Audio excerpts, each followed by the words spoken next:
कृष्ण चैतन्य नित्यानंद श्री अद्वैत गदाधर शिवासादि गौर भक्तवृंद। हरे कृष्ण कृष्ण कृष्ण हरे हरे, हरे राम राम राम हरे। सो आप सबका स्वागत है। हम लोग श्रीमद् भागवतम चौथे स्कंद के 9वें अध्याय से श्लोक संख्या 44 से 53, 44 to 53। वो जी मैं एक बार लॉक कर देता हूँ सबको ना, तो दिक्कत खत्म हो जाएगी। राइट, एक बार लॉक कर देता हूँ, प्लीज ओपन कर लीजिए अपना।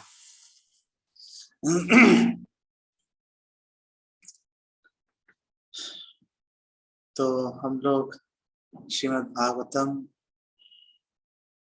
चौथे अध्याय के 9वें स्कंद के श्लोक संख्या 44 से 53 पर डिस्कस कर रहे हैं। 44 to 53। तो बात क्या चल रही है? बात ये चल रही है कि ध्रुव महाराज ने तपस्या की और भगवान के दर्शन ही कर लिए। नारद मुनि के शिक्षा के अनुसार उन्होंने भगवान की भक्ति की मधुवन वृंदावन में जाकर और भगवान के दर्शन प्राप्त कर लिए। और भगवान ने कहा कि जो तुम्हारी इच्छाएं हैं हृदय में, मैं सब जानता हूँ, सब जानता हूं मैं। और डिफिकल्ट है, मुश्किल है तुम्हारी इच्छाएं जो तुमने अपने हृदय में इच्छा पाल रखी है, लेकिन मैं पूरी कर दूंगा। इसी तरह से हमारे हृदय में कितनी हम कठिन से कठिन, बड़ी से बड़ी इच्छा अपने हृदय में लेकर हम भगवान को समर्पित होंगे गुरु के माध्यम से, तो भगवान कितनी मुश्किल क्यों ना हो, हमारी इच्छा भगवान ऐसे चुटकियों में पूरी करते हैं। ये भगवान का विशेष गुण है। भगवान धृत्य अनुग्रह कातरा। भगवान अपने सेवकों पर भगवान विशेष रूप से अनुग्रह करने के लिए हमेशा बेचैन रहते हैं। एक तो है ना, अच्छा चलो करता हूं भाई, अरे ये बताओ करना है क्या है, मैं बेचैन हूं आपका उपकार उतारने के लिए, आपने मेरे बारे में सोचा। ऐसा भगवान अपने हृदय में विचार लेके चलते हैं। अब ध्रुव महाराज वापस आ रहे हैं वन से अपनी तपस्या भक्ति पूरी करके। तो जब समाचार मिला राजा उत्तानपाद को, तो अपनी दोनों पत्नियां सुनीति और सुरुचि और अपने दूसरे पुत्र उत्तम और सारे सभाजनों प्रजा के साथ में खुद ही राज्य से बाहर निकल के स्वागत करने के लिए आगे बढ़े। और दूर से देखा ध्रुव महाराज को। ध्रुव महाराज की चेतना हृदय पूरी तरह से परिवर्तित हो चुका था, उनको आत्म साक्षात्कार हो गया था। तो उस आत्म साक्षात्कार का आखिर क्या प्रभाव होता है, वो अभी उस पे हम चर्चा करेंगे। और इस चर्चा के अतिरिक्त बात करेंगे एक और बहुत महत्वपूर्ण सिद्धांत के ऊपर, और फिर इसको हम जो है एक निष्कर्ष निकालेंगे और फिर विराम देंगे इसको। तो जब राजा उत्तानपाद ने देखा अपने पुत्र ध्रुव को आते हुए वन से, तो जैसे खोया धन मिल गया, दौड़ के अपने पुत्र को अपने गले से लगा लिया और आंखों से उनके अश्रु बह रहे हैं। और भागवतम में बताया कि वो अश्रुओं का स्वरूप क्या था। और वहां पे बताया कि जो उनकी आंखों से आंसू बह रहे थे वो एकदम ठंडे थे, शीतल। और श्रील प्रभुपाद एक्सप्लेन कर रहे हैं कि आंसू दो तरह के होते हैं। अगर कोई दुखी मन से अगर कोई रो रहा है तो उसके आंसू जो निकलेंगे वो गर्म होंगे। लेकिन अगर हर्ष अतिरेक से, सीमा नहीं रही हर्ष की, संभाले नहीं संभल रहा, आंखों से आंसुओं के रूप में बाहर निकले, उस समय जो आंसू निकलते हैं वो ठंडे होते हैं, जैसे कलेजे को ठंड पड़ जाती है, ऐसे ही आंखों से उसी स्वभाव के आंसू निकलते हैं। गले से लगा दिया उनको और बार बार उनको पुचकार रहे थे, उनसे समाचार पूछ रहे थे, कुशल क्षेम का, क्या हुआ, कैसे हुआ, सारी चीजों के बारे में जिज्ञासा कर रहे थे, उनको सम्मान प्रदान कर रहे थे। आखिर ध्रुव ने इतनी बड़ी उपलब्धि जो हासिल कर ली थी, राजा उत्तानपाद वो काम नहीं कर पाए थे जो उनके पुत्र ध्रुव ने कर लिया था, जो उनके पुत्र ध्रुव ने कर लिया था। श्रील प्रभुपाद एक्सप्लेन करते हैं कि पुत्र और मूत्र एक ही जगह से निकलते हैं। तो उनके कहने का तात्पर्य यह है प्रभुपाद का कि अगर अच्छा कार्य कोई अपने वंश को प्रसिद्धि दिलाने वाला कार्य नहीं किया तो वो पुत्र ने मूत्र के बराबर ही है। वास्तविक पुत्र वही होता है जो अपने परिवार को, अपने वंश को यश दिलाए, यशस्वी कर दे, वो वास्तविक पुत्र कहलाता है। और उसकी परिभाषा क्या है, आगे आगे हम चर्चा में इसके ऊपर हम इसमें डिस्कशन करेंगे। ध्रुव महाराज ने जब पिता गले से लगा रहे थे तो ध्रुव महाराज ने अपने पिता के चरण छुए, वहां अपना मस्तक उनको समर्पित किया और फिर अपनी दोनों माताओं को ध्रुव महाराज ने जो है सम्मानित किया, उनको प्रणाम किया। यहाँ पर यह प्रश्न उठ जाता है, यहाँ पर यह प्रश्न उठ जाता है कि चलो अपनी माँ को तो प्रणाम किया तो चलो समझ में आ रही है, लेकिन महाराज ध्रुव ने सुरुचि को प्रणाम क्यों किया? उसके अपमान के चलते ही तो घर छोड़ना पड़ा और इतनी संकट पूर्ण स्थिति का सामना करना पड़ा। वो तो भला हो भगवान का कि भगवान ने रक्षा की, नारद जी को भेज के दिशा दिखा दी, नहीं तो लेने के देने पड़ जाते। तो फिर महाराज ध्रुव ने आखिर क्यों अपनी सौतेली माँ के चरण धूली अपने सिर पे ली?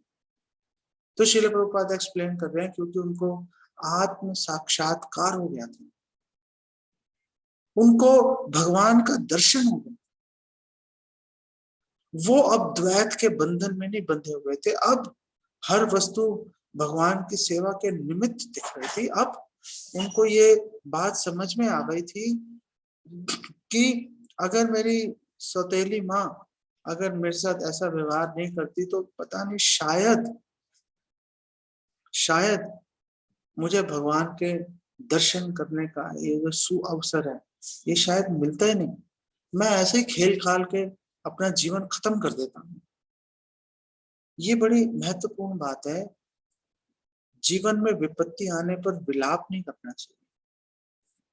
जब जीवन में विपत्ति आए, कोई परेशानी आए, तो भक्तों को ये सोचना चाहिए कि भगवान की सेवा करने का अवसर सामने आकर खड़ा हुआ है और उस समय भक्त को और भी दृढ़ता से भगवान की सेवा में जुटना चाहिए। समय एक सा नहीं रहता, आज विपत्ति है तो कल संपत्ति आएगी। और एक भक्त को जब वो विपत्ति खत्म हो जाए तो भगवान की कृपा मान के उसको स्वीकार कर लेना चाहिए और विपत्ति को भी उसको ये सोच के चलना चाहिए कि मेरे बुरे जो मैंने पूर्व जन्म में, पूर्व काल में मैंने पाप कार्य किए हैं उसका फल भुगत रहा हूं, संकेत मात्र, पूरा भुगतता तो पता नहीं क्या होता, शायद हमारे शरीर को भालों से छिदवा देते, कोड़ों से मार मार के चमड़ी हमारी उधेड़ देते, हमने ऐसे कार्य कर रखे। विपत्ति जो है, विपत्ति एक भक्त की श्रद्धा को, एक भक्त के उत्साह को, एक भक्त के धैर्य को इस कसौटी पे कसी जाती है। हाँ, हमें उत्साह, निश्चय, धैर्य है, दिखेगा कैसे? दिखेगा कैसे? विपत्ति के समय दिखेगा। जैसे महाराज भरत हैं, उनका प्रेम भगवान राम के प्रति कितना है, कैसे दिखेगा? विपत्ति के समय दिखेगा, जब भगवान राम अलग ही हो जाएंगे। गदाधर पंडित का श्री चैतन्य महाप्रभु से कितना प्रेम है, कैसे दिखेगा? गदाधर पंडित ने क्षेत्र संन्यास ले रखा था, पुरी में रह रहे थे, वो पुरी में रह रहे थे टोटा गोपीनाथ के मंदिर में। चैतन्य महाप्रभु जा रहे थे पुरी से बाहर यात्रा के लिए। गदाधर पंडित और सब भक्तों के साथ चलते चलते चैतन्य महाप्रभु के साथ में पुरी की सीमा तक आ गए। क्षेत्र संन्यास का मतलब है कि आप सीमा नहीं लांघ सकते, आपको उस सीमा के अंदर रहना पड़ेगा। चैतन्य महाप्रभु ने बोला गदाधर पंडित को, अब इससे आगे आप जाओगे तो आपका व्रत टूट जाएगा। गदाधर पंडित ने बोला, मैं ठोकर मारता हूं ऐसे व्रत को, मुझे आपका साथ चाहिए, मैं किसी व्रत की परवाह नहीं करता, मैं नरक चला जाऊंगा चला जाऊंगा, कोई परवाह नहीं है, आपका साथ नहीं छोड़ सकता। चैतन्य महाप्रभु ने कहा, मेरी इच्छा है तुम यहाँ पे रहो।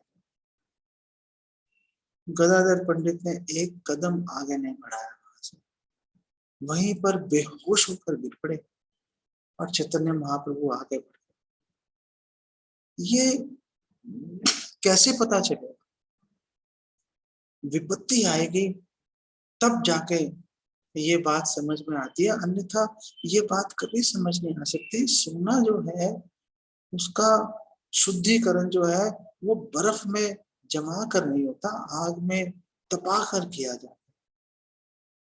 तो एक भक्त जब विपत्ति में होता है तो उसको सोचना चाहिए, अरे भगवान का ध्यान हमारी तरफ आकर्षित हो गया, भगवान हमें शुद्ध करना चाहते हैं, भगवान हमारे शुद्धिकरण की प्रक्रिया को और तेज करना चाहते हैं कि जल्दी करो, टाइम कम है, जल्दी करो।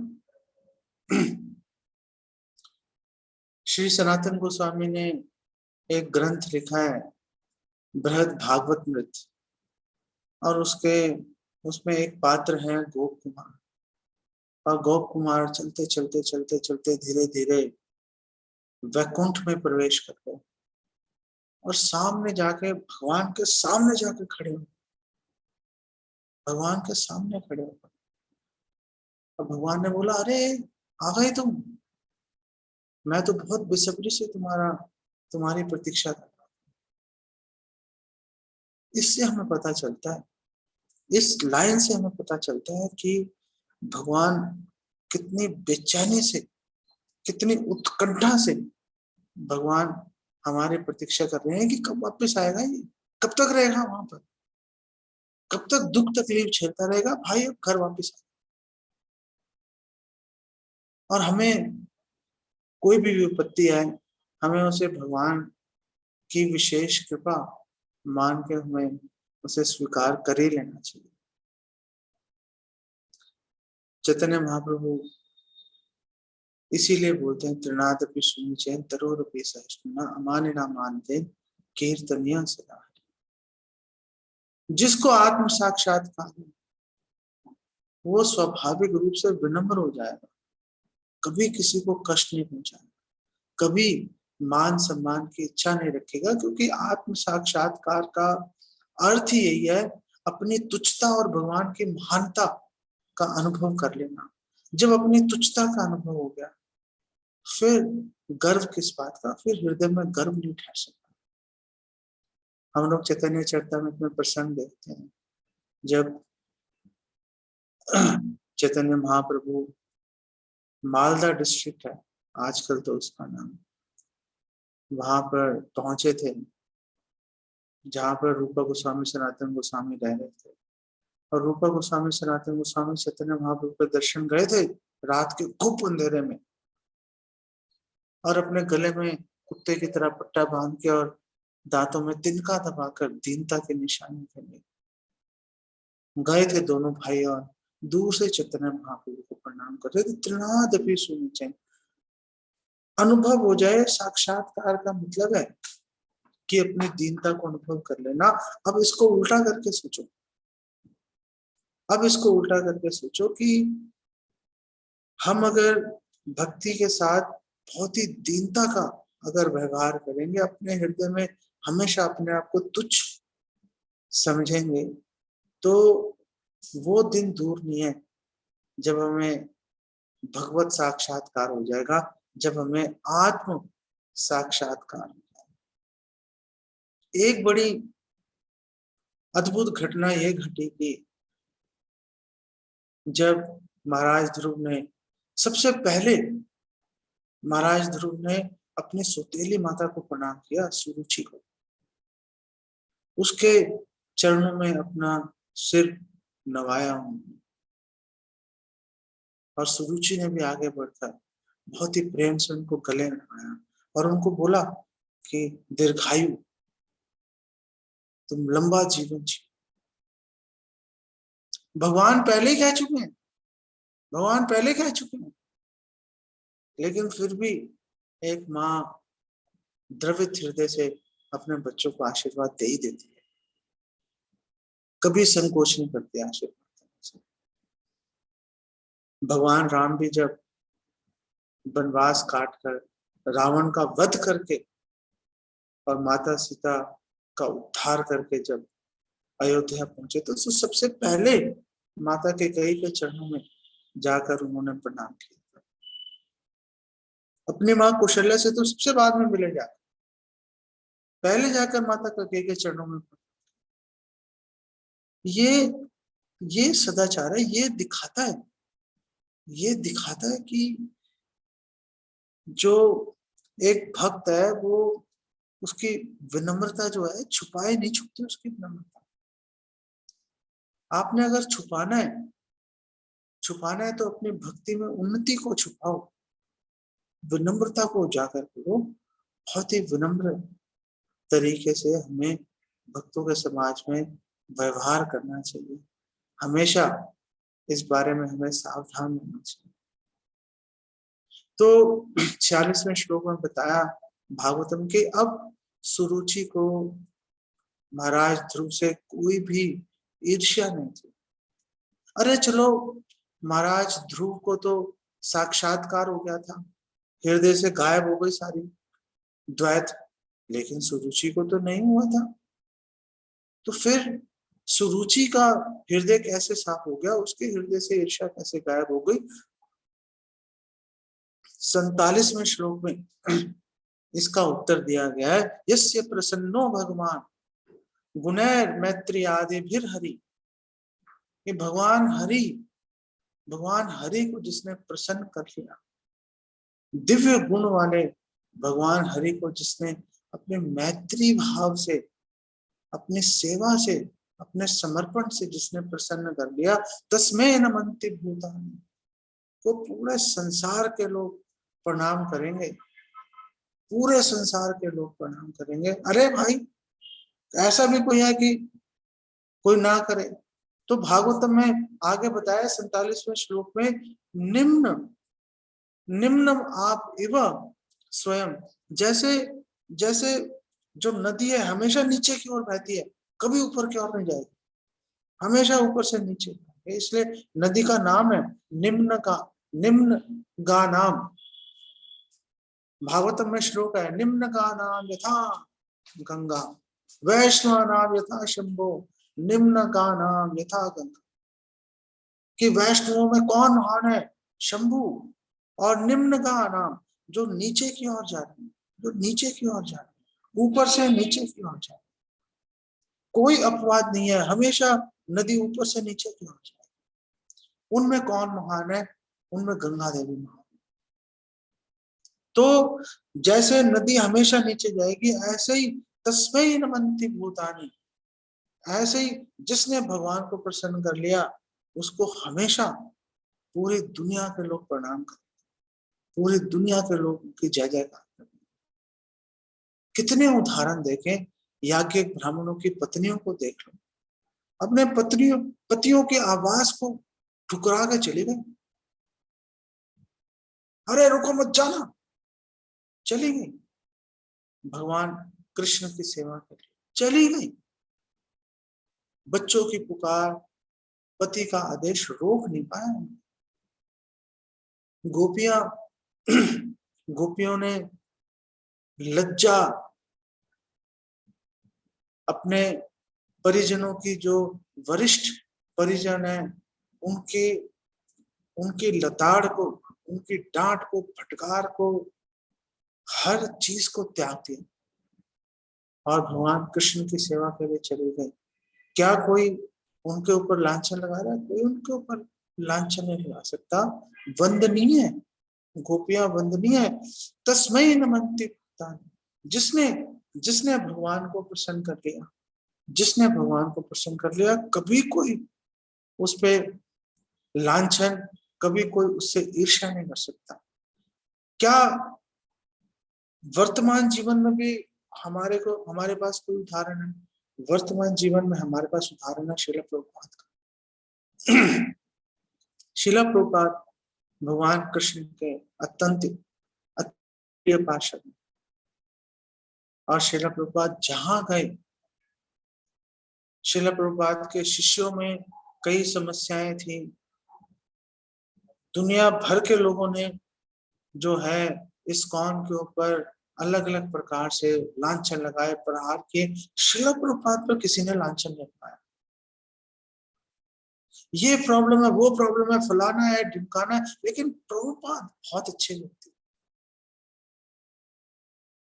कोई भी आएगा, ईसाई आएगा, यहूदी आएगा, कोई आएगा, किसी भी धर्म का कोई भी व्यक्ति आ जाए, वो श्रील प्रभुपाद से मैत्री संबंध के अंदर बात करेगा। श्रील प्रभुपाद के बारे में हमेशा पॉजिटिव, सकारात्मक, अच्छी, प्रशंसनीय बात बोलेगा। तस्मै नमन्ति भूतानि, ये बात बिल्कुल सत्य है। इसलिए जब चैतन्य महाप्रभु गए थे दक्षिण भारत की यात्रा में, तो रामानंद राय से मिले थे और उन्होंने अनेक प्रश्न पूछे। भगवान प्रश्न पूछ रहे हैं और भक्त उत्तर दे रहे हैं। क्या विनम्रता दिखा रहे हैं चैतन्य महाप्रभु प्रश्न पूछ रहे हैं रामानंद राय से, चैतन्य महाप्रभु प्रश्न पूछ रहे हैं हरिदास ठाकुर से, चैतन्य महाप्रभु प्रश्न पूछ रहे हैं गदाधर पंडित से, कहाँ है कृष्ण, कहाँ है कृष्ण। हरिदास ठाकुर से पूछ रहे हैं कि कैसे यवनों का, कैसे उनका कल्याण होगा, कैसे पेड़ पौधों का कल्याण होगा। ये विनम्रता है। भगवान स्वयं विनीत भाव से प्रश्न पूछ रहे, और चैतन्य महाप्रभु ने उसी विनम्रता का प्रदर्शन किया और पूछा रामानंद राय से कि मुझे बताओ, इस संसार में सबसे प्रसिद्ध व्यक्ति कौन है? सबसे प्रसिद्ध व्यक्ति वही है जो भगवान कृष्ण का दास है, जिसने भगवान कृष्ण का दासत्व स्वीकार किया। भगवान कृष्ण, उसका यश पूरे संसार में भगवान फैला देते हैं। श्रीनिवास आचार्य इसीलिए बोल रहे हैं, हमारे गौड़िया वैष्णव में आए हैं श्रीनिवास आचार्य, गोपाल भट्ट गोस्वामी के शिष्य हैं वो, और वो कह रहे हैं वंदे रूप सनातनो रघु युगो श्री जी गोपाल को, कि मैं प्रणाम करता हूं। वंदनीय रूप गोस्वामी, सनातन गोस्वामी वंदनीय है, छयों गोस्वामी। क्यों वंदनीय है? क्योंकि उन्होंने भगवान कृष्ण की शरण ले ली, उन्होंने श्री चैतन्य महाप्रभु की सेवा करना स्वीकार कर लिया, इसीलिए वो वंदनीय। महाराज ध्रुव जब सुरुचि से मिले, तो उसके बाद उत्तम से मिले, अपने भाई से, दोनों मिलके खूब गले मिलके खूब रोए और एक दूसरे को सांत्वना दे। अब ध्रुव महाराज ने अपना ध्यान अपनी माँ के ऊपर, सुनीति के ऊपर अपना ध्यान केंद्रित किया। सुनीति ने, महाराज ध्रुव ने उनके चरणों में प्रणाम किया और सुनीति ने महाराज ध्रुव को अपने गले से लगा लिया। उनकी आंखों से आंसू बह रहे थे, स्तनों से दूध स्त्रवित हो रहा था, दूध बह रहा था, आंखों से आंसू बह रहे थे, और दोनों मिलके मानो महाराज ध्रुव का अभिषेक करने। और श्रील प्रभुपाद बोलते हैं कि ये बहुत अच्छा शुभ शकुन था, ये शुभ शकुन। इससे ये पता चल रहा था कि निकट भविष्य में महाराज ध्रुव राजा बने। ये शुभ संकेत है। जिस प्रकार भगवान के विग्रह स्थापना के समय भगवान का अभिषेक किया जाता है और उनको दूध जल इत्यादि से उनको स्नान कराया, ऐसे ही माता सुनीति ने उनको स्नान करवाया। अब दूसरी महत्वपूर्ण बात यहाँ पर आ रही है और यहाँ पर बताया गया है श्लोक में, वीर वीर सुवो। मैत्रेय मुनि जो है पहले वीर का उन्होंने संबोधित किया विदुर जी को, वो वीर सुनो मेरी बात, वो विदुर मेरी बात ध्यान से सुनो। वीर वीर सुवो, वीर सुवो मतलब एक वीर की माता सुनीति के लिए संबोधित करते हुए उन्होंने वचन कि जो ध्रुव ध्रुव की माता है, जिन्होंने ध्रुव को जन्म दिया। वीर क्यों बोला गया? विदुर जी के लिए वीर शब्द का प्रयोग किया गया। क्यों वीर शब्द का प्रयोग किया? विदुर जी ने तो ऐसा कोई भयंकर लड़ाई लड़ी हो और कोई किसी को हरा दिया हो, हमने कभी सुना नहीं ऐसा। महाराज ध्रुव वो तो छोटे से बच्चे हैं, उनके लिए तो लड़ाई का कोई सवाल ही खड़ा नहीं होता। फिर क्यों इन दोनों के लिए वीर? और एक्चुअली में मैत्रेय मुनि ने विदुर जी के लिए दर्जनों बार भागवतम में वीर शब्द का प्रयोग किया। बार बार विदुर जी को वीर कह के संबोधित कर रहे हैं।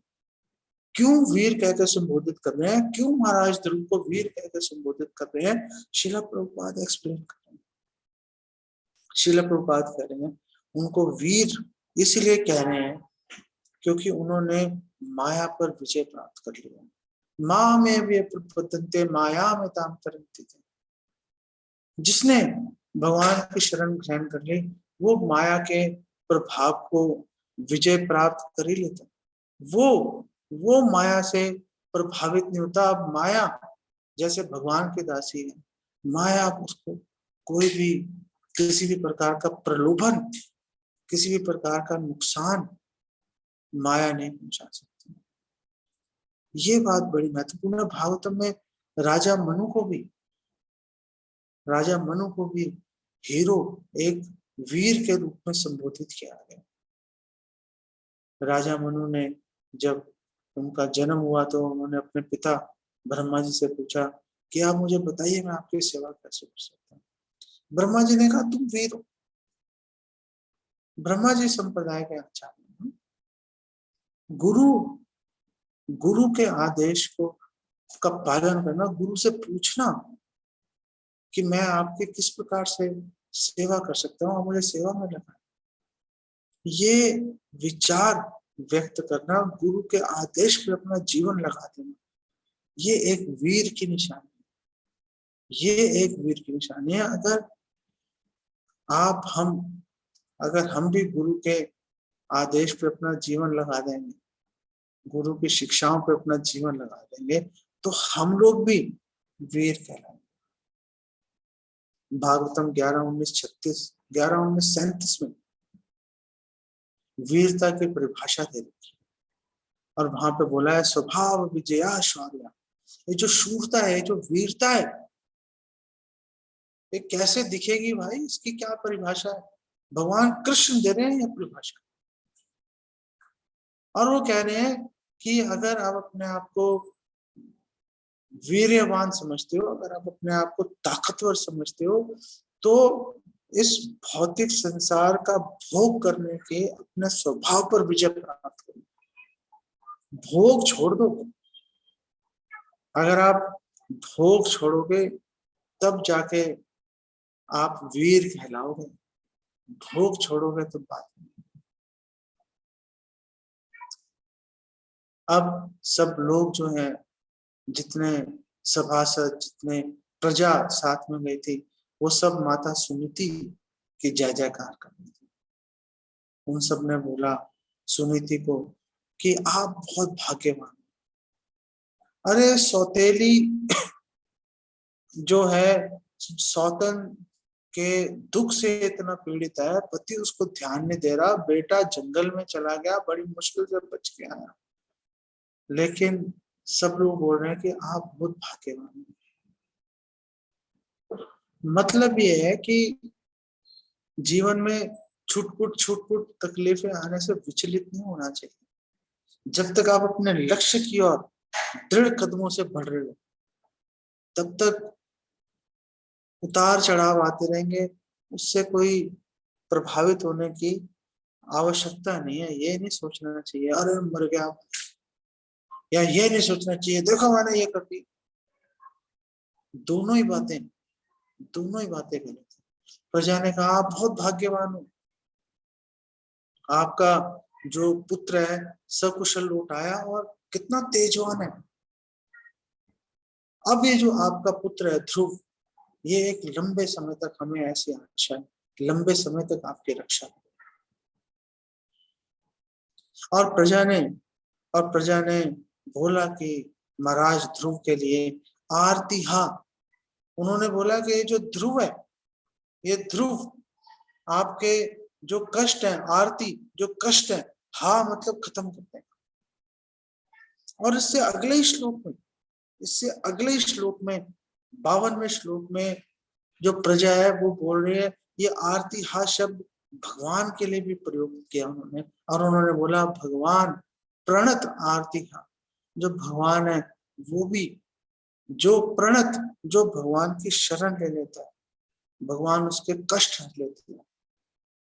तो प्रजा ने बोला कि जब ध्रुव वन में गया था तपस्या करने के लिए, भक्ति करने के लिए, तो आपने भी अवश्य परम भगवान की आपने भक्ति, उनकी सेवा की, जिसके फल स्वरूप जो है आपके सारे कष्ट खत्म हो गए। और सारे कष्ट खत्म हो गए, मृत्युम जिज्ञु सुदुर्जय। भगवान पर जो ध्यान लगाता है वो जन्म मृत्यु पर विजय प्राप्त कर ही लेता है।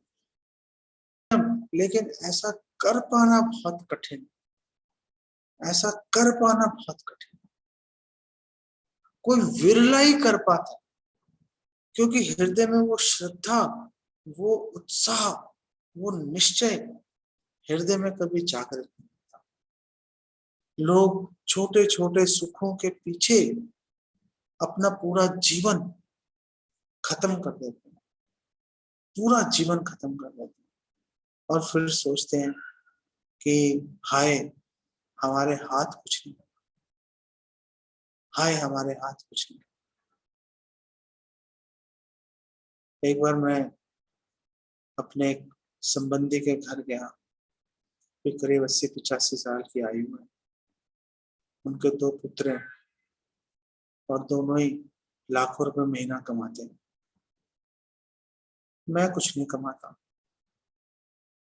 मैं जब मिलने गया, मैंने उनको प्रणाम किया, उनके पास जाकर बैठा, तो मुझे देख के उन्होंने रोना शुरू कर दिया। मैंने उनसे बोला अंकल जी आप क्यों रो रहे हो? उन्होंने बोला कि तुम्हारा जीवन सफल है, मेरे बच्चे बेकार हैं।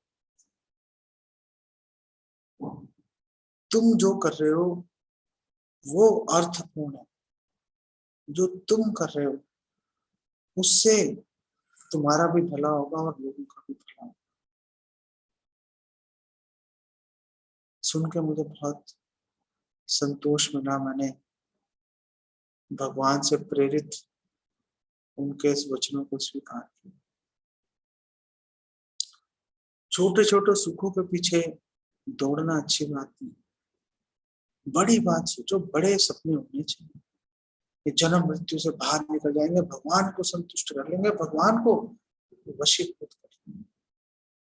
ऐसे ऐसे सपने अपने हृदय में संजोने चाहिए। ऐसी ऐसी बड़ी बड़ी बात, विचार, उदार हृदय व्यक्ति जो होता है इतनी बड़ी बातें अपने हृदय में लेके आता है और फिर उस पर काम करता है, केवल केवल सोचते रहना, पर्याप्त नहीं है, उसके ऊपर काम भी करना। ये जो शिक्षाएं हैं जो आज के प्रसंग से हमें सीखने को मिल रही है कि अगर आप भगवान की भक्ति में जुड़ोगे, कोई दुनिया का व्यक्ति आप पे लांछन नहीं लगाएगा, कोई आपकी बुराई नहीं करेगा। आप डरिए मत कि हम भक्ति करेंगे तो पता नहीं हमारे साथ क्या हो जाएगा। कुछ नहीं होगा। जिसने भगवान की भक्ति किया उसका यश आज भी चारों ओर फैला हुआ। कोई उन पर लांछन नहीं लगाता, हर जगह उनकी प्रशंसा की जाती है। आपकी भी प्रशंसा की जाएगी, आपके बारे में भी लोग अच्छी अच्छी बातें करेंगे। आप आवश्यकता है कि आप भगवान की सेवा में अपने आप को समर्पित करें। और जिस प्रकार महाराज ध्रुव के भक्ति करने से उनके माता पिता, पूरा वंश, पूरा कुल यशस्वी पवित्र हो गया, ऐसे ही आपके भक्ति करने से आपका घर परिवार, आपका वंश यशस्वी हो जाएगा। इसमें कोई संशय नहीं। सब लोग मिल लिए अच्छी तरह से आपस में, और ध्रुव महाराज सहित सब लोग बहुत ही हर्षित मन से वापस महल की ओर चल दिए, अपने राज्य की ओर चल दिए। इसको यहीं पे विराम देता हूँ। जगत गुरु श्री प्रभुपाद की जय। आप अगर कुछ प्रश्न पूछना चाहें तो आप प्रश्न पूछ सकते हैं। हरे कृष्णा। तो ये ओपन कर लेना।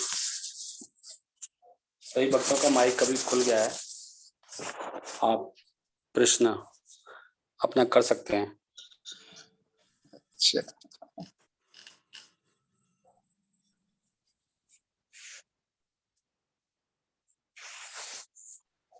प्रणाम प्रभु जी। हाँ, हरे कृष्णा।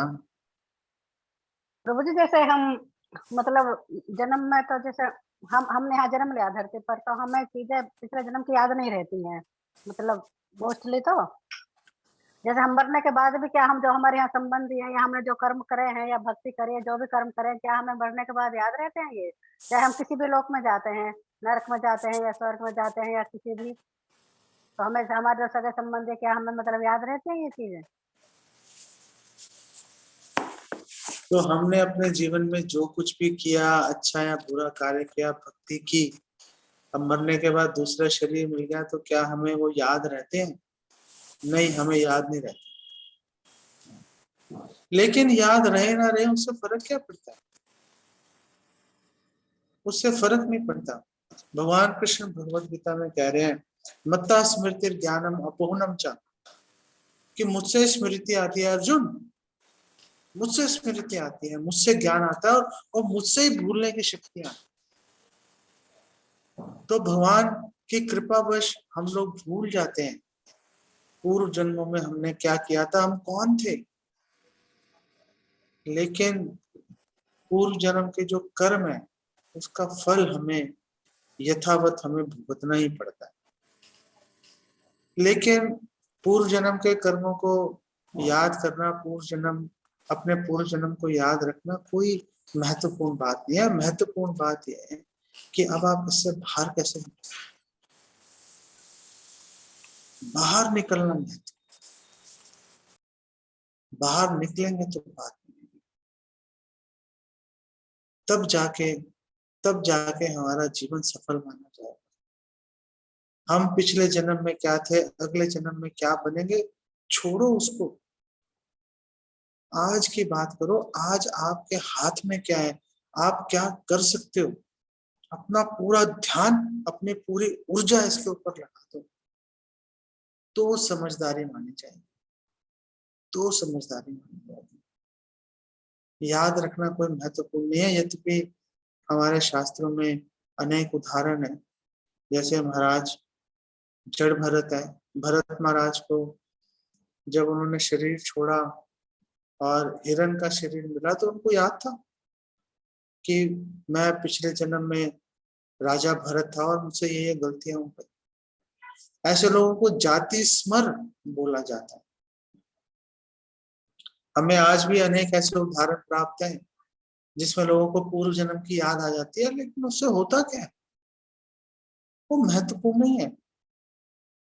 महत्वपूर्ण ये है कि हमें ये समझ लेना चाहिए कि हमने पहले असंख्य असीमित जन्म हमने व्यर्थ गवा दिए, लेकिन अब भगवान की दया से हमें भक्तों का संग मिल गया, अब इसको व्यर्थ नहीं गवाएंगे। ये बात महत्वपूर्ण है, इसी में समझता है। ठीक है। हाँ जी, हाँ जी। ओके।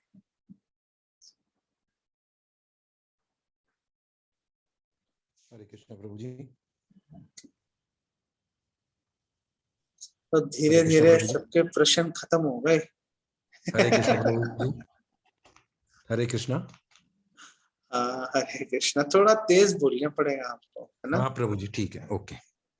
प्रभु जी, मेरा प्रश्न ये है कि जैसे ध्रुव महाराज जैसे सबसे पहले आए और अपनी माता से मिले, जो सुरुचि से, हाँ। जो उनकी मतलब स्टेप मदर आप कह सकते हो एक तरीके से। तो ये दीनता मतलब उनकी जाते वक्त तो नहीं थी ना, जब वो वन के लिए निकले थे। वो जब वापस आए तो चाहे वो छोटे बालक थे, भगवान का दर्शन हुआ था। ये दीनता तो उनके अंदर भगवान का दर्शन करने के बाद आई ना, उनकी सारी इच्छाएं दूर हो गई, सारे कलमश दूर हो गए। लेकिन जब वो घर से निकले थे तो कहीं ना कहीं थोड़े बहुत कलमश और एक मतलब वो वाली भावना कि हाँ, मैं बाप पिता से भी बड़ा राज्य करके दिखाऊंगा, अपनी माता को दिखाऊंगा कि मैं क्या कर सकता हूँ। तो वो दीनता तो जैसे भगवान का या गुरु का दर्शन करने के बाद या उनके प्राप्त होने के बाद ही हमें मिलता है ना। दीनता तो हृदय में, जब हम भक्ति में जुड़ते हैं तो दीनता हृदय में आ ही जाती है। और भगवान को पूरा विश्वास था कि महाराज ध्रुव के हृदय में विनम्रता आ ही चुकी है। इसलिए जब सभी देवी देवता तड़प रहे थे, सांस घुट रही थी उनकी, तो भगवान ने उनको आश्वासन दिया था बिना महाराज ध्रुव से मिले। भगवान ने पहले ही आश्वासन दे दिया था, चिंता मत करो, सब ठीक हो जाएगा। ध्रुव किसी का बुरा नहीं चाहते। अभी मिले नहीं थे, अभी अभी महाराज ध्रुव को दर्शन नहीं हुए थे भगवान के, लेकिन एक दृष्टि से देखा जाए तो दर्शन हो भी चुके थे। अपने हृदय में भगवान का दर्शन कर ही रहे थे। तो ऐसे ही आप अगर बोले कि जब हमें भगवान का दर्शन होगा तो हम भी विनम्र बन जाएंगे, हमारे में वो स्वाभाविक, वो नेचुरल जो विनम्रता हमारे में आ ही जाएगी। अभी आप हमें क्यों परेशान कर रहे हो विनम्रता के बारे में बार बार बोल रहे? लेकिन क्या हम कह सकते हैं कि हमें भगवान के दर्शन नहीं मिल रहे? हम भगवान के दर्शन कर रहे हैं, भगवान का संग कर रहे हैं हरे कृष्ण महामंत्र के रूप में। हम भगवान का दर्शन कर रहे हैं, भगवान का संग कर रहे हैं। हम जब भगवान के विग्रहों के हम दर्शन करते हैं, हम प्रसाद के रूप में भगवान का संग कर रहे हैं। और भगवान का संग करने से भी अधिक महत्वपूर्ण है कि हम भगवान के भक्तों का संग कर रहे हैं। गुरु, वरिष्ठ वैष्णव, समकक्ष जो हमारे फ्रेंड्स हैं वैष्णव, और जो हमसे जूनियर है, जो हमसे कनिष्ठ है, उन सब वैष्णव का हम संग कर पा रहे हैं और सब मिलके भगवान का गुणगान कर पा रहे हैं। अब भिन्नत्वान नाम नाम, भगवान और भगवान के नाम में कोई भेद नहीं। तो जब हम हरे कृष्ण बोलते हैं तो हम भगवान का संग कर रहे हैं, भगवान हमारे जीवा पर नृत्य कर ही रहे हैं। हम जब भगवान के विग्रह के दर्शन कर रहे हैं तो हम भगवान का दर्शन कर ही रहे हैं। तो हम पे असर क्यों नहीं हो रहा? हम पे असर क्यों नहीं हो रहा? तो असर कैसे होगा? असर कैसे होगा? हम दर्शन कर रहे हैं ईर्ष्यावश। ईर्ष्या हमारे हृदय में कूट कूट के भरी हुई है, काम वासना के रूप में। तो कैसे दर्शन होगा? राजा दक्ष शिव जी के दर्शन कर रहे थे, लेकिन हृदय में ईर्ष्या भरी पड़ी थी। शिव जी को ही श्राप दे दिया कि यज्ञ के भाग से वंचित होगा। लेकिन जब हृदय शुद्ध हृदय से, जब वो ईर्ष्या, शुद्ध हृदय को तो छोड़ो, जब उस ईर्ष्या को अपने हृदय से हटा के जब शिव जी के दर्शन किए तो तुरंत उनका चित्त शुद्ध हुआ। भागवतम कह रही है ये बात। इसी प्रकार हम लोग अपने हृदय में भोग, इस संसार को भोगने रूपी जो काम वासना है, जो कि एक्चुअली में भगवान के प्रति ईर्ष्या का प्रतीक है, हमारा हृदय शुद्ध नहीं है, कोई फर्क नहीं पड़ता। सिर्फ ये ईर्ष्या को अपने हृदय से, भोग की प्रवृत्ति को अपने हृदय से निकाल के बाहर फेंक दो और फिर भगवान का दर्शन करो, फिर जप करो, तो आप देखना कैसे आपके हृदय में भगवान का साक्षात्कार होगा, विनम्रता आ ही जाए। ये जो विनम्रता है, इसको ईर्ष्या, काम वासना, इसको पनपने से, इसको अंकुरित होने से रोकती है। तो प्रयास करना चाहिए हमें भोग को छोड़ने का, प्रयास करना चाहिए हमें सेवा में अनुरक्त होने का। जो भी कार्य करें सेवा भाव से करने का प्रयास करें, ये ना सोचें कि इसमें से मुझे क्या मिलेगा, ये ना सोचें। तब जाके चित्त की शुद्धि हो जाएगी और स्वाभाविक, वो जो नेचुरल ह्यूमिलिटी है, वो जो स्वाभाविक विनम्रता है, ऐसे परिलक्षित हो जाएगी हृदय में। ठीक है। हरे कृष्ण। हाँ, हरे कृष्णा। अब प्रभु, आपने भोग के बारे में जो बताया, तो एक श्लोक भी आपने बताया था कि रियल वीरवान कौन है, जो भोग को छोड़ सकता है। तो मायावादी, 1937। हाँ प्रभु, तो मायावादी लोग भी तो भोग से दूर भागना चाहते हैं, लेकिन क्या वो असली वीरवान है? क्योंकि वो तो भगवान की सेवा नहीं करते। ओह, अच्छा। भोग ऐश्वर्य प्रसक्ता नाम माया अपहृत चेतसाम व्यवसायत्मिका बुद्धि समाधो न विधीयते। भगवत गीता में भगवान कृष्ण कह रहे हैं, जिनका हृदय आसक्ति से भरा पड़ा है, जो जिनका हृदय भोग की भावना से भरा पड़ा है, उनके हृदय में कभी भी भगवान के प्रति जो सेवा की भावना है, भगवान के प्रति समर्पण की भावना है, वो नहीं आती। अब ये जो भोग है, ये भोग तो सिक्के का एक पहलू है, दूसरा पहलू है मोक्ष। दूसरा पहलू मोक्ष है। इसीलिए रूपा गोस्वामी ने बोला कि भुक्ति मुक्ति स्पृहा यावत पिशाचिनी हृदय वर्तते, कि जब तक भोग और मोक्ष की जो इच्छा रूपी पिशाचिनी हमारे हृदय में बैठी है, तब तक भगवान के दर्शन नहीं होंगे। जो मायावादी हैं वो भोग तो छोड़ देते हैं, लेकिन भगवान की सेवा के लिए नहीं, मोक्ष की प्राप्ति के लिए उसका भोग का त्याग करते हैं। भगवान की सेवा तो कहीं आती नहीं है, तो क्या आता है? मैं, मुझे मोक्ष मिल जाए, मैं जंजाल से छूट जाऊं। और क्योंकि वो भोग छोड़ते हैं, लेकिन अहंकार को नहीं छोड़ते।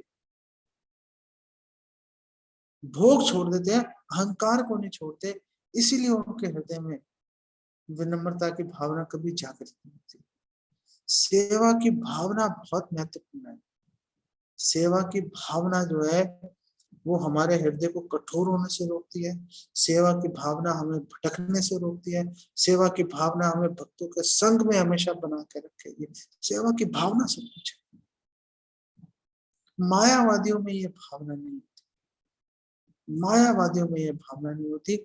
भगवान की सेवा, उससे बचते हैं कि हम तो निराकार ब्रह्म में निष्क्रिय अवस्था में पड़े रहेंगे। क्यों निष्क्रिय अवस्था में पड़े रहेंगे?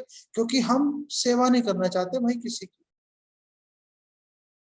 ब्रह्मा जी कह रहे हैं 10:2:32 के अंदर कि ऐसे लोग पतंती अधा, अनादृत युष्मद अंग्रया, क्योंकि ऐसे लोगों ने वो अपने आप को सोचते रहे मुक्त हो गए, लेकिन क्योंकि ऐसे लोगों ने भगवान, हे भगवान, आपके चरण कमलों का अनादर किया है, इसीलिए पतंती अधा, इसीलिए उनका पतन निश्चित है, वो नीचे गिरी जाएंगे।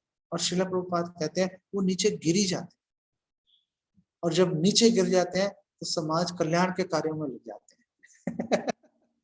Okay. प्रभु श्लोक नंबर कितना था वो आप बताए थे? 11, 1937, 1937। और ब्रह्मा जी ये श्लोक बोल रहे हैं 11:2:32 और 10:2:32, 10:2:32 कि जिन्होंने भगवान के चरणों की अवहेलना की उनका पतन हुआ है। हरे कृष्ण प्रभु। हाँ, हरे कृष्ण।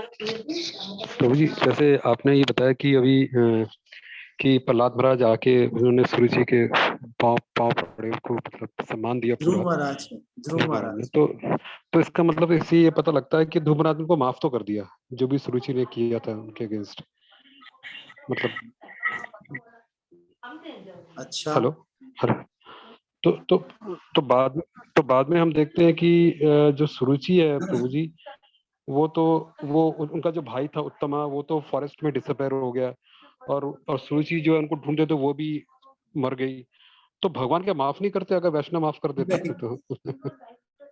पहली बात यह है कि महाराज ध्रुव ने सुनीति को माफ नहीं किया, सुरुचि को माफ नहीं किया था। अच्छा। तो महाराज ध्रुव ने सुरुचि को माफ क्यों नहीं किया? क्योंकि उन्होंने अपराध लिया ही नहीं। उनका जब चित्त शुद्ध हो गया, अब उनको दिखना शुरू हो गया कि भाई अपराध तो कुछ हुआ ही नहीं था, तो माफी का प्रश्न कहाँ उठता है। उन्होंने सुरुचि को एक बार भी नहीं कहा चलो माफ कर दिया मैंने आपको, कोई बात नहीं, जाओ। और अगर भक्त माफ कर भी दे, भगवान नहीं छोड़ते उसको। जैसे अश्वत्थामा, द्रौपदी ने माफ कर दिया था उसको, जाने दो, ब्राह्मण का पुत्र है, जैसे मैं अपने पुत्रों के लिए विलाप कर रही हूँ, इसकी माँ भी विलाप करेगी इसके लिए, जाने दो। चलो जी, जाने दिया। भगवान ने नहीं छोड़ा उसको, भगवान ने छोड़ा। परंतु भक्तों का अपमान कर दिया, भगवान ने तो परंतु ये तो है प्रभु जी, जैसे अगर वैष्णव अपराध हो जाए तो अगर वैष्णव से माफी मांग लेते हैं तो उससे मतलब छुटकारा मिल जाता है, मतलब सुना हाँ, तो ऐसे है। आपको सामने से जाके माफी मांगनी पड़ेगी, सामने से जाके उसके चरणों में गिरना पड़ेगा और माफी मांगनी पड़ेगी। जैसे जगाई मधाई है, जगाई मधाई ने नित्यानंद प्रभु की शरण ले ली, जगाई मधाई को चैतन्य महाप्रभु ने गले से लगा लिया, उनके सारे पाप रूपी कालख अपने शरीर पर चैतन्य महाप्रभु ने ओढ़ ली।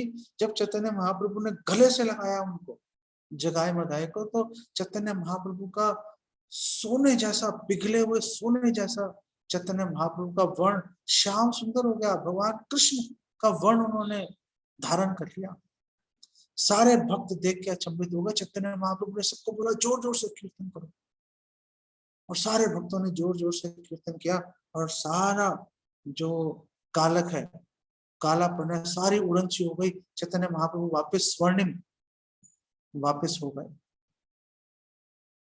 ये सब तो हो गया, ये सब तो हो गया, सब लोग संतुष्ट हो गए। दो व्यक्ति संतुष्ट नहीं हुए, दो व्यक्ति संतुष्ट नहीं हुए, जगाई और मधाई। अरे चैतन्य महाप्रभु ने आलिंगन कर लिया, नित्यानंद प्रभु ने चरण शरण दे दी, वो लेकिन संतुष्ट नहीं हुए।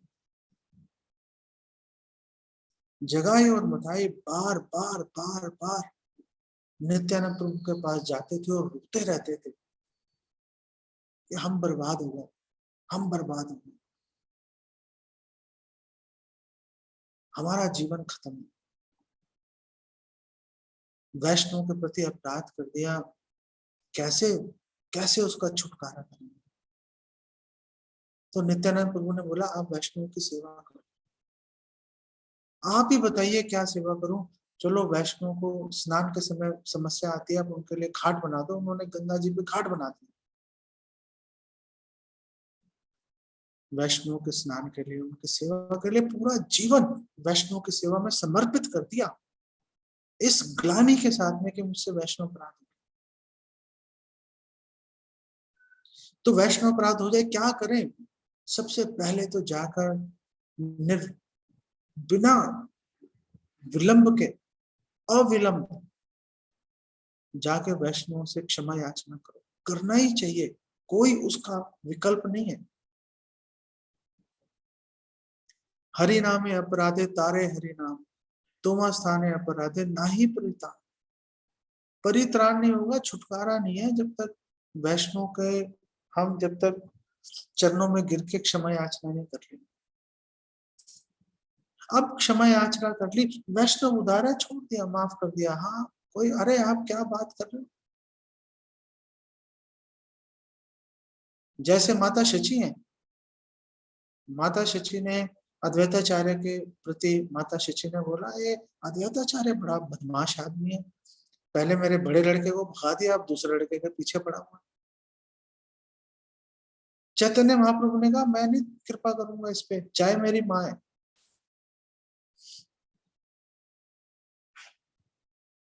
कीर्तन के समय एक बार अद्वैताचार्य मूर्छित होकर भूमि पर गिर पड़े और माता शची ने उनकी चरण रज उठा के अपने सिर पर धारण कर लिया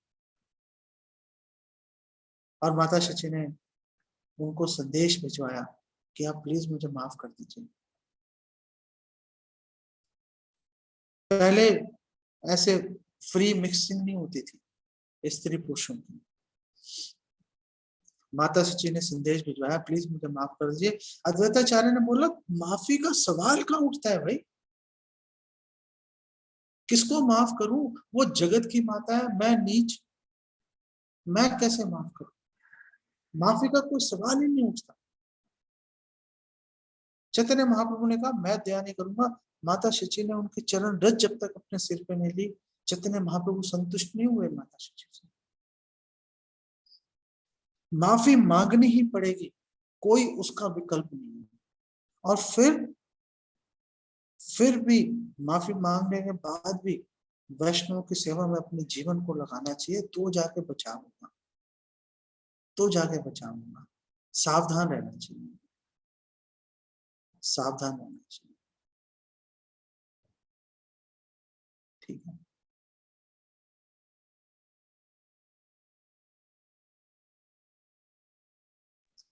तो सिद्धनी ताई प्रभु 8:32 हो गए भाई।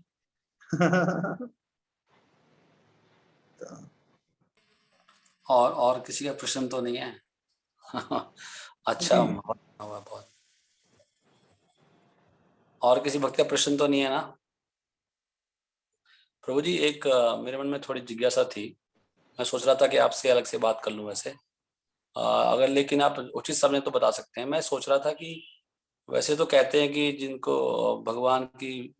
जिन्होंने भगवान को प्रसन्न कर लिया है उनसे सभी प्रसन्न रहते हैं, लेकिन ऐसे प्रसंग भी आते हैं कि हम देखते हैं कि ऐसे भक्तों के साथ भी लोग द्वेष करते हैं, ऐसे प्रसंग भी आते हैं, उनको कैसे समझा जाए? जो आत्महत्यारे हैं वो लोग भगवान से भी द्वेष करेंगे और भगवान के भक्तों से भी द्वेष करेंगे। जिन लोगों में थोड़ी सभ्यता संस्कृति है वो अवश्य भगवान और भगवान के भक्तों का आदर करते हैं, लेकिन जो पशुवत हैं, जो आत्मा के हत्यारे ही हैं, उनको अपने खुद ही आत्महत्या करने का सिर पे भूत सवार है उनके, वो लोग नहीं करेंगे। और वही लोग जब उनके पुण्य कर्म जागृत हो जाते हैं, वही लोग फिर उनका सम्मान भी करते हैं भक्तों का। जगाई मधाई उसके उदाहरण है। नित्यानंद प्रभु हरिदास ठाकुर को मारने के लिए दौड़े थे, सम्मान करना चाहिए था, उन्होंने भगवान को प्रसन्न किया। नित्यानंद प्रभु तो स्वयं बलराम है, लेकिन वो मारने के लिए भागे थे। क्यों? क्योंकि अपनी आत्मा के हत्यारे बनने के लिए उतारू हैं। किसी भी कीमत पर सस्ती लोकप्रियता पाने के लिए, अहंकार घमंड के चलते इतना अहंकार बढ़ चुका, वर्ण संकर है लोग। जिस चीज की चिंता अर्जुन को थी कि महाभारत का युद्ध होगा, प्रथा खत्म हो जाएगी, लोग वर्ण संकर बन जाएंगे, बन ही रहे हैं लोग वर्ण संकर। कारण चाहे कुछ भी हो, कारण चाहे कुछ भी हो, ये वर्ण संकर जो संतान है, जिनको भगवत गीता क्या है, भागवतम क्या है, रामायण क्या है, भगवान राम कौन है, भगवान कृष्ण कौन है, कोई लेना देना नहीं। उनको होली में हुड़दंग मचाना, रंग खेलना, दिवाली में पटाखे चलाना, मिठाई खाना, शराब पीना और जुआ खेलना, बस यही त्योहारों से उनका नाता है। ऐसे वर्ण संकर लोग हमेशा भक्तों का अपमान करते रहे। और फिर कलयुग में भक्ति सरल है भी और दुर्लभ भी होती जा रही है, क्योंकि संसार में प्रामाणिक भक्त हैं प्रभुपाद की दया से, लेकिन ढोंगी ज्यादा है। और ढोंगी लोगों के चलते लोगों की आस्था भी टूट जाती है। लोग रस्सी को भी सांप समझना शुरू कर देते हैं। गेहूं के साथ घुंडी पिसता चला जाता है। ये कलयुग का प्रभाव है। दुख बढ़ेंगे तो बढ़ेंगे कैसे? इसी तरह से बढ़ेंगे, इसी तरह से बढ़ेंगे। क्या कर सकते हैं हम लोग? अच्छे से भक्ति करके स्वयं और घर घर जाकर, गली गली मोहल्लों में जाकर हम लोग बहुत ही विनम्रता के साथ हरे कृष्ण कीर्तन कर सकते हैं, प्रसाद वितरण कर सकते हैं और लोगों को छोटी छोटी रोचक कहानियां सुना के भगवत गीता, भागवतम, रामायण से, महाभारत से लोगों को भगवान के प्रति उनकी रुचि हम लोग जागृत कर सकते हैं। और क्या किया जा सकता है? और क्या किया जा सकता है? जो नहीं कर रहे हैं भक्तों का सम्मान, तो बेचारों का क्या दोष है? उनका नियति में जकड़े हुए हैं बेचारे। और जो लोग सम्मान नहीं कर रहे हैं भक्तों को, उनसे बच के रहना चाहिए, क्योंकि बेचारे पहले ही पिसे हुए, पहले ही पिस रहे हैं वो चक्की में। और आप उनके सामने चले गए, उन्होंने आपका भी अपमान कर दिया, तो पता नहीं और क्या भुगतना पड़ेगा। इसलिए भक्तों को भी बड़ी सावधानी से चलना चाहिए, ऐसे आचरण करना चाहिए कि कोई उनका अपमान ना कर पाए, क्योंकि वो तो अपमान लेंगे नहीं, भगवान कृष्ण उसके बेचारे के पीछे लग जाएंगे कि अब तेरे को नहीं छोड़ूंगा। वो पहले ही मरा हुआ है, वो पहले ही मरा हुआ है, हमने और भगवान ही को उसके पीछे लगा दिया, तो बेचारे का क्या हाल होगा। भक्तों को भी इस बारे में बहुत सावधानी से व्यवहार करना चाहिए, ठीक है। हरे कृष्णा प्रभु जी, बहुत बहुत धन्यवाद, थैंक यू। चलो, ये भी कक्षा खत्म हुई, बाकी सभी कक्षाओं की तरह। थैंक यू वेरी मच प्रभु जी। चलो, हरे कृष्णा, आप सबका बहुत धन्यवाद। हरे जगत गुरु कृष्ण श्रीला प्रभु जी, प्रभुपाद की जय। इस ग्रेस जय वांछा कल्पतरुभ्यास नाम पावने नमो नमः। हरे कृष्णा कृष्णा कृष्णा हरे हरे हरे राम कृष्ण राम हरे कृष्ण हरे कृष्ण हरे कृष्ण हरे कृष्ण हरे कृष्ण हरे कृष्ण प्रभु जी, हरे कृष्ण कृष्ण हरे हरे कृष्ण राम हरे हरे।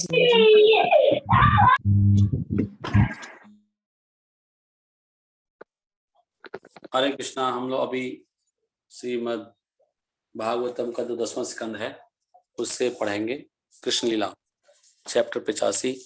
ओम नमो भगवते वासुदेवाय। ओम नमो भगवते वासुदेवाय। ओम नमो भगवते वासुदेवाय। ओम अज्ञानतिमिरन्धस्य ज्ञानञ्जनशलाकया चक्षुरुन्मिलितं येन तस्मै श्रीगुरुवे नमः। मूकं करोति वाचालं पङ्गुं लङ्घयते गिरिं यत्कृपातम् अहं वन्दे श्रीगुरुदीनतारिणं। हरे कृष्णा कृष्ण कृष्णा हरे हरे, हरे राम राम राम हरे हरे। आप सब लोग प्रसन्न हैं? आपको सब कुछ समझ में आ रहा कथा सब कुछ? यस प्रभु। आनंद आ रहा नहीं? बहुत। ये भागवतम का प्रताप है। ये भागवतम से पढ़ती जाएगी तो देखो सब भक्तों का फायदा, वक्ता का, श्रोता का, सब लोगों को आनंद होता है। जो बहुत ध्यान से सुन रहे हैं उनका बहुत फायदा होगा। ध्यान से सुनिए, नोट्स बनाइए। हरे कृष्णा। हाँ जी प्रभु जी, कौन सी बुक लेनी है? मेरे पास तो बुक है ना। ये कृष्णा बुक पढ़ रहा हूँ मैं। ये देखिए, कृष्णा बुक। ये दिखाई दे रहा है आप लोगों को? जी प्रभु जी। भाग कौन सा लिखा है इस पे? ये एक ही किताब है, कृष्णा, भाग नहीं है इसमें। अच्छा ठीक है प्रभु जी। Chapter number? हाँ, चैप्टर नंबर हम लोग अभी कर रहे हैं 85। जी प्रभु जी, मैं लेके आती हूँ 1 मिनट। तो मैं पढ़ता हूँ आगे। हरे कृष्णा कृष्ण कृष्णा हरे हरे, हरे राम राम राम हरे हरे। ये भगवान श्री कृष्ण की लीलाएं हैं।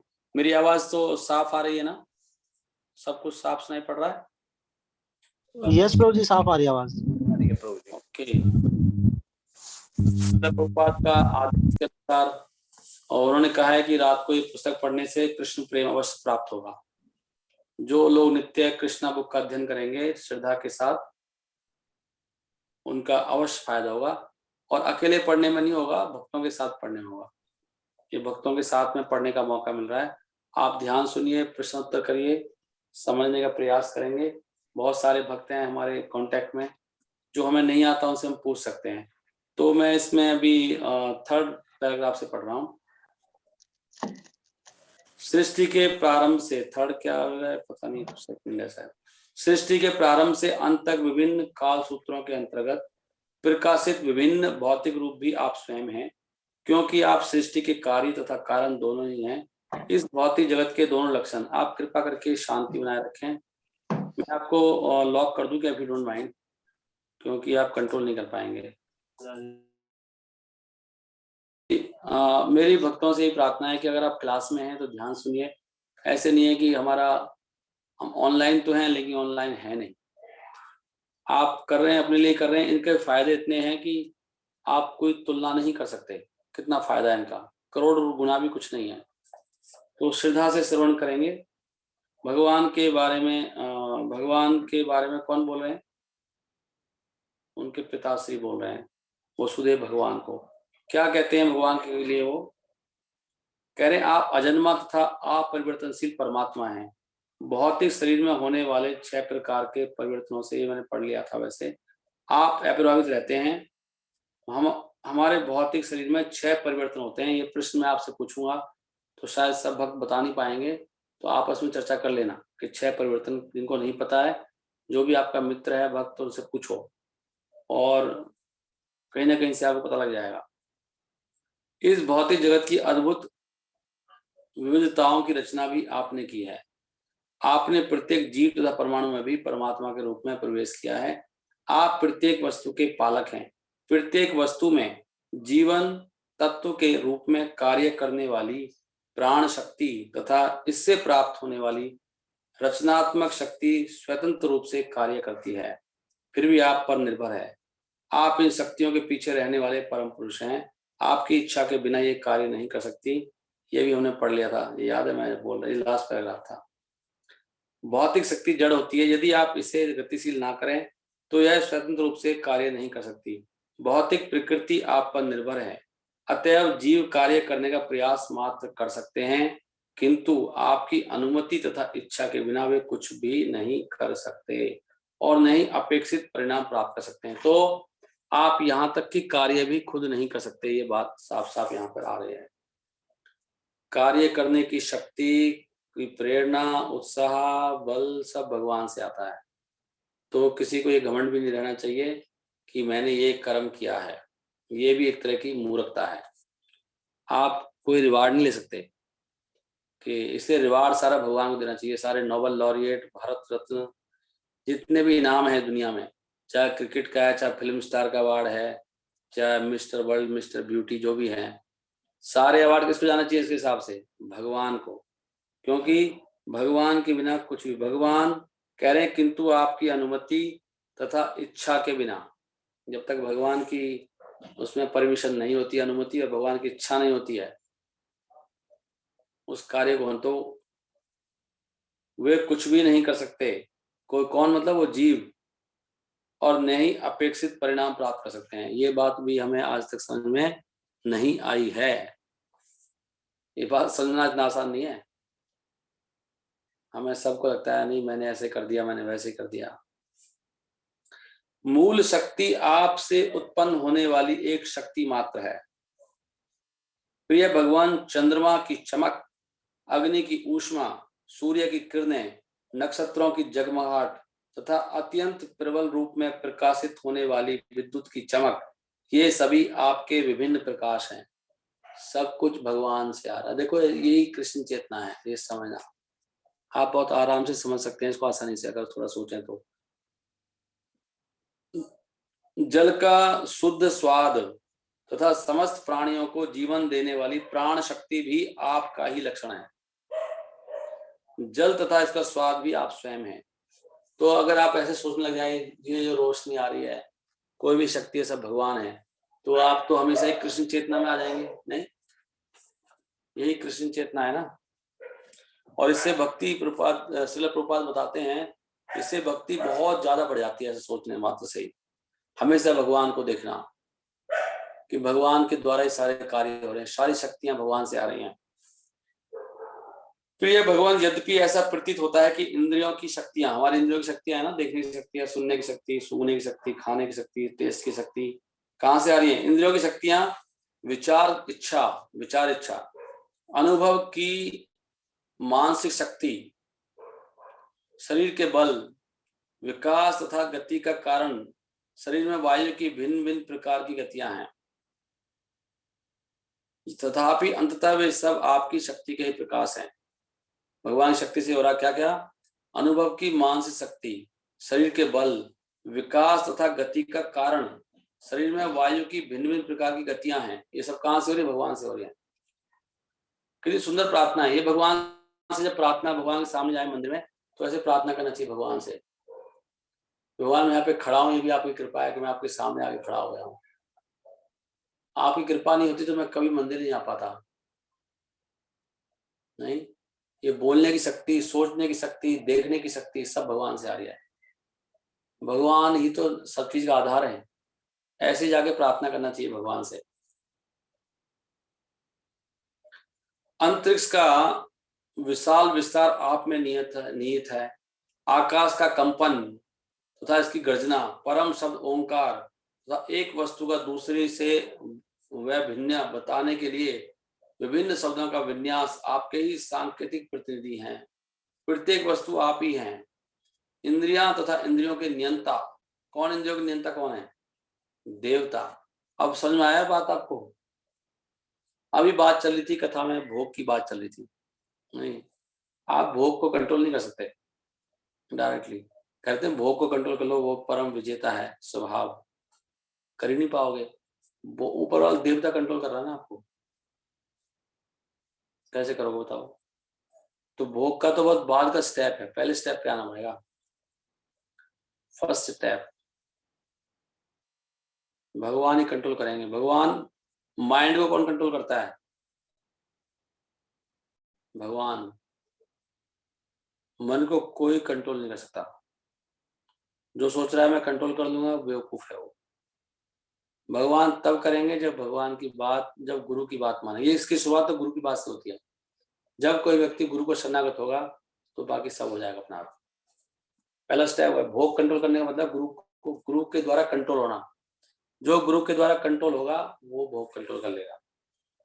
वो नहीं करेगा मतलब उसका कंट्रोल हो जाएगा। आप खुद नहीं कर सकते,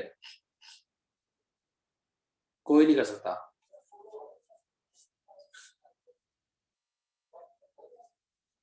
तो भगवान के हाथ में है सब कुछ। आपके हाथ में केवल सरेंडर करना है,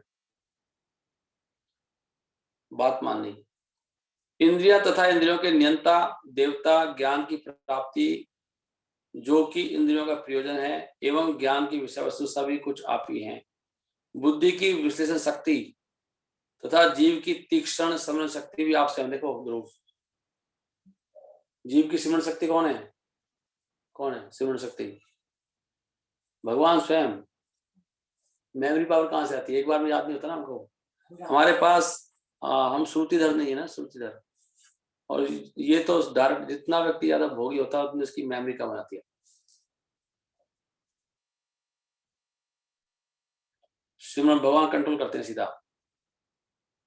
अहमवादी सिद्धांत जो इंद्रियों का कारण है वह भी आप हैं। इस भौतिक जगत के विभिन्न नियंत्रक देवताओं के मूल सत्वगुण का अहमवादी सिद्धांत भी आप ही हैं। बद्ध आत्माओं के एक शरीर से दूसरे शरीर में सतत देहांतरण का कारण माया भी आप ही हैं। मतलब एक शरीर से दूसरे शरीर में जीव जाता है मरने के बाद, वो भी भगवान के द्वारा ही जाता है। प्रिय श्री भगवान, आप समस्त कारणों के मूल कारण हैं। सर्व कारण कारणम, आगे ना ये बात। यह उसी तरह है जैसे कि विभिन्न प्रकार के वृक्षों, पौधों तथा अन्य उसी प्रकार के आविर्भावों का मूल कारण भूमि है। जिस भांति भूमि सब में है, उसी भांति परमात्मा के रूप में आप इस भौतिक सृष्टि में सर्वत्र उपस्थित हैं। आप सनातन सिद्धांत हैं। आप समस्त कारणों के परम कारण हैं। वस्तुतः प्रत्येक वस्तु आपकी एक शक्ति का प्रकाश है। सत्व रजस तमस नामक भौतिक प्रकृति के तीनों गुण तथा उनकी परस्पर क्रिया का परिणाम आपकी प्रतिनिधि योग माया के द्वारा आपसे संयुक्त है। उन्हें स्वतंत्र माना जाता है, किंतु वास्तव में संपूर्ण भौतिक शक्ति आप परमात्मा पर आश्रित है। आप प्रत्येक वस्तु के परम कारण हैं। इससे एक चीज तो हमें क्लियर होती है और हमारे फायदा की है कि इससे पता लगता है कि सब कुछ भगवान करे, डरने की कोई बात नहीं है। वक्त को फायदा हो जाएगा कि आपके साथ जो भी हो रहा है जब तक भगवान नहीं चाहेंगे होगा नहीं, और हो रहा है तो आपको उसको भगवान की कृपा समझना चाहिए। भगवान ने सैंक्शन किया है, भगवान ने भी इच्छा की है आपके साथ ये हो, तो इसलिए उसको प्रसाद के रूप में ग्रहण करना चाहिए। ये पॉइंट है, क्योंकि यहाँ पे इससे ये समझ आ रहा ना भाई सब भगवान से हो रहा, सब कुछ टेंशन किस बात की है।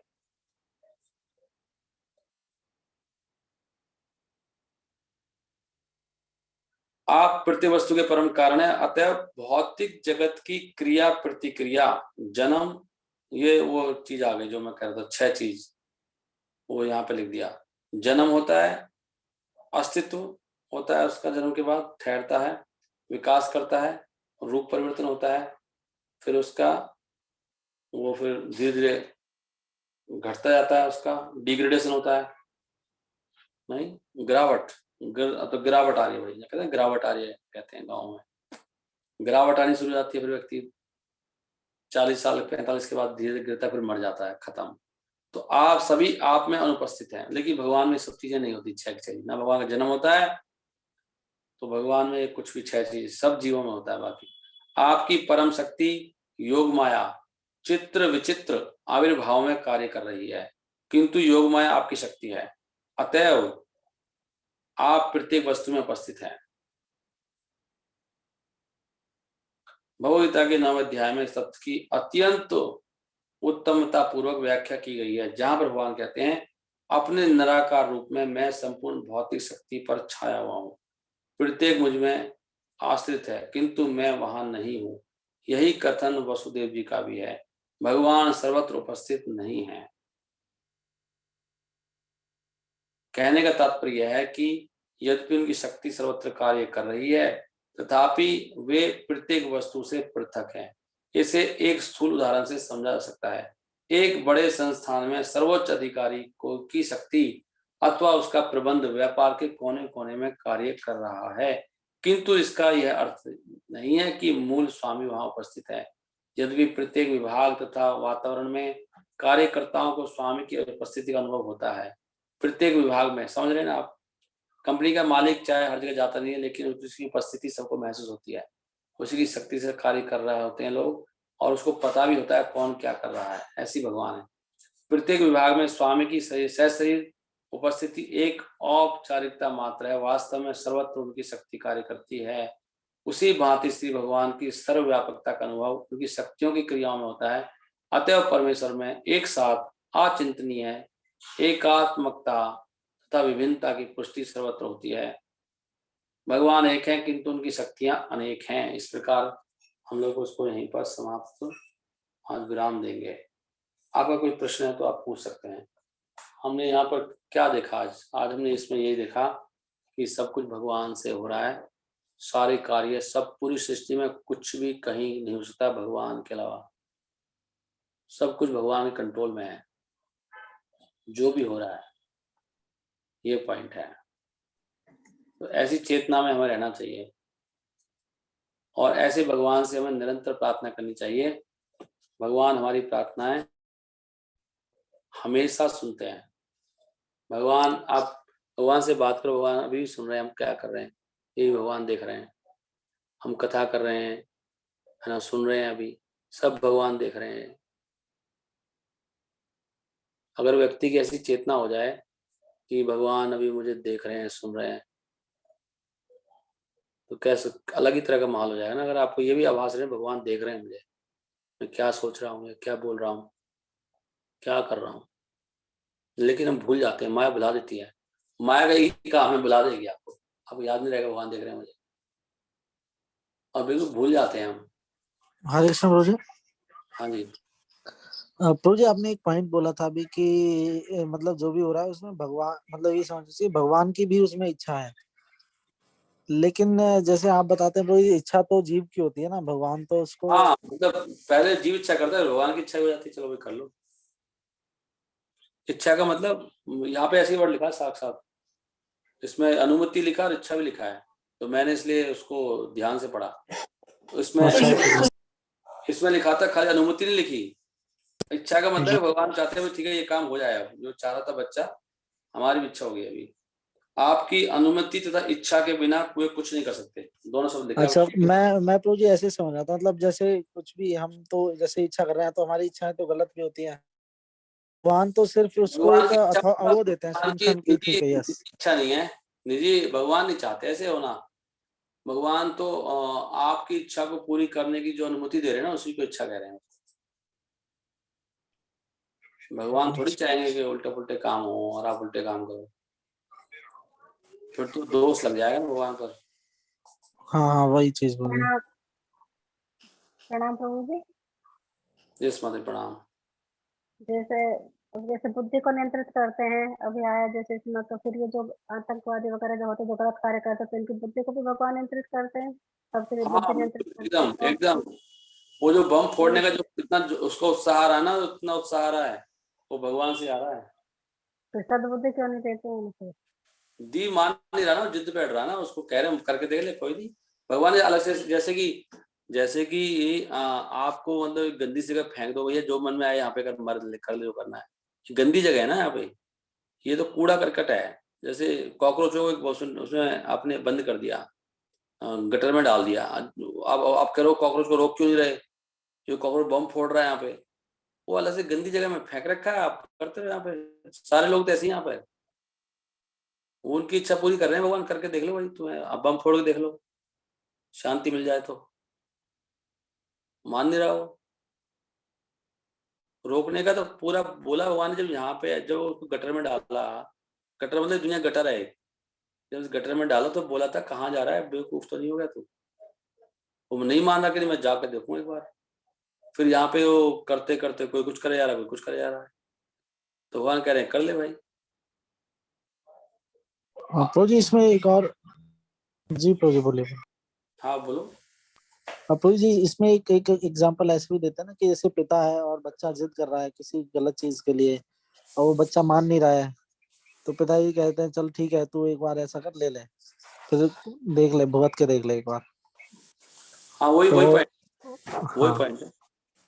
मतलब तो जैसे माता जी कह रही है, माता जी जैसे आपका बच्चा है और आप क्या करोगे, मतलब वो अगर वो वास्तव में आतंकवादी बन जाए, मतलब तो कहाँ, मतलब गोली थोड़ी मार दोगे आप? या चोरी कर रहा है, वो दारू पी के आता है, कितने घरों में, तो कौन रोकता है हमको? सब रोकना ही चाहते हैं लेकिन नहीं रोक रहा, तो क्या करोगे आप सोचते हो शायद सुधर जाए, चलो भाई ठीक है। ऐसे ही लोग कर रहे हैं, भगवान क्या करें बताओ, और कोई तरीका भी नहीं है। भगवान चाहे तो उसको मार देंगे लेकिन बदलेगा नहीं ना, वो करके देखेगा, भुगतेगा, अनुभव करेगा। जीव की फ्री विल है ना, उसकी इच्छा को नहीं छेड़ रहे ना भगवान। वो जैसी इसकी फ्री विल को कंट्रोल करेंगे तो फिर प्रेम नहीं हो पाएगा ना, वो फिर तो जबरदस्ती का सौदा हो जाएगा ना, फिर तो जड़ बन जाएगा ना, वो फिर जड़ में हम करता रहते हैं, फिर तो हम पत्थर जैसे वो जैसे थोड़ा थोड़ा।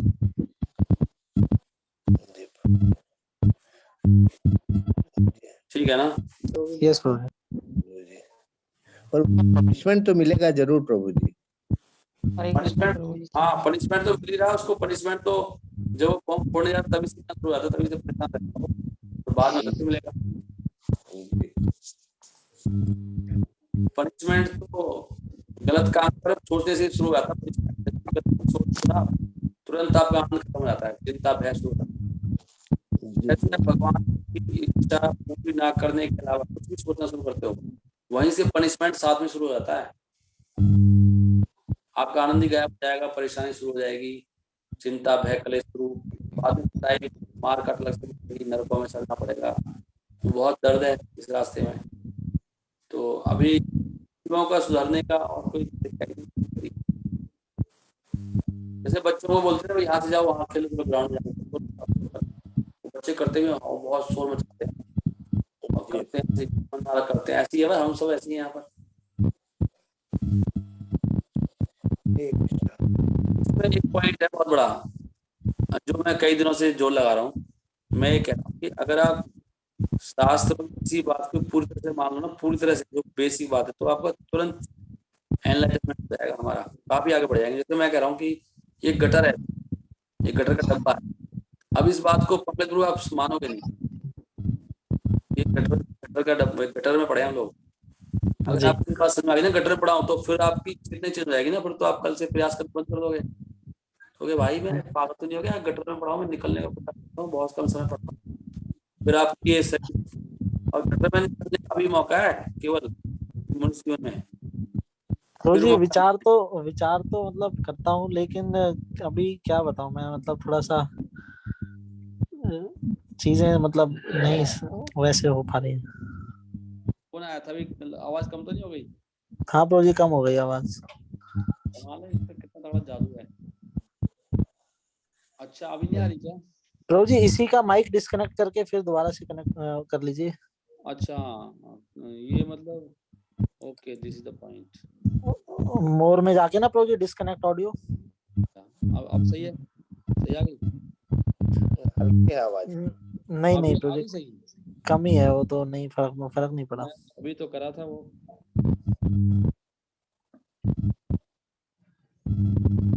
अभी देखिए आ गई? नहीं प्रभु जी आपको दूसरे फोन से करना पड़ेगा।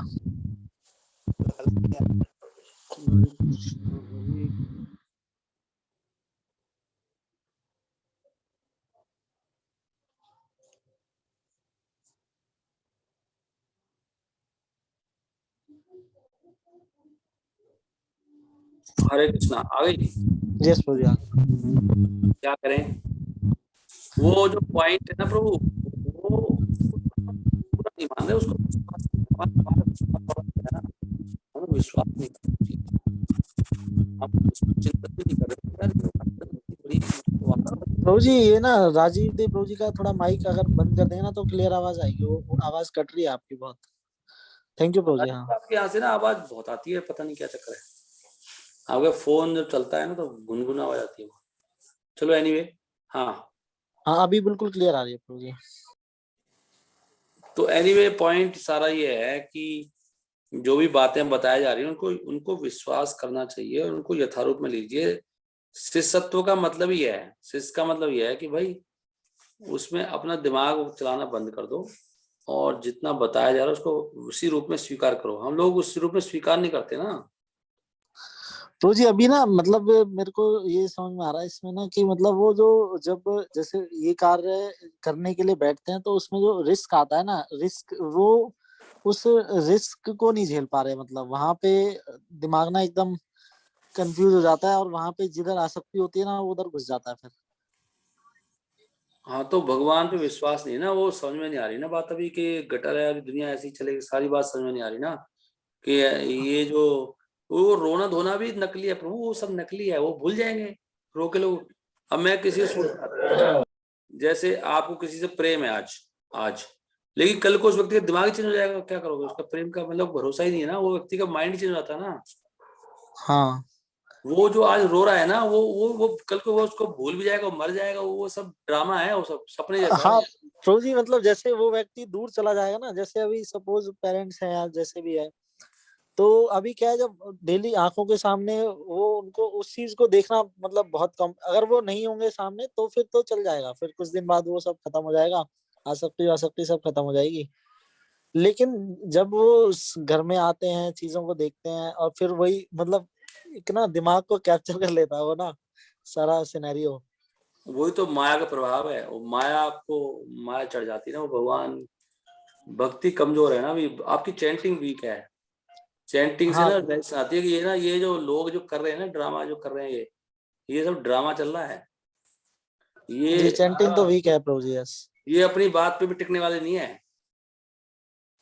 ये जो आज जिस स्थिति में है ना, जैसे जो आज बहुत गरीब है प्रभु, पता है आपको, पहले बहुत अमीर था।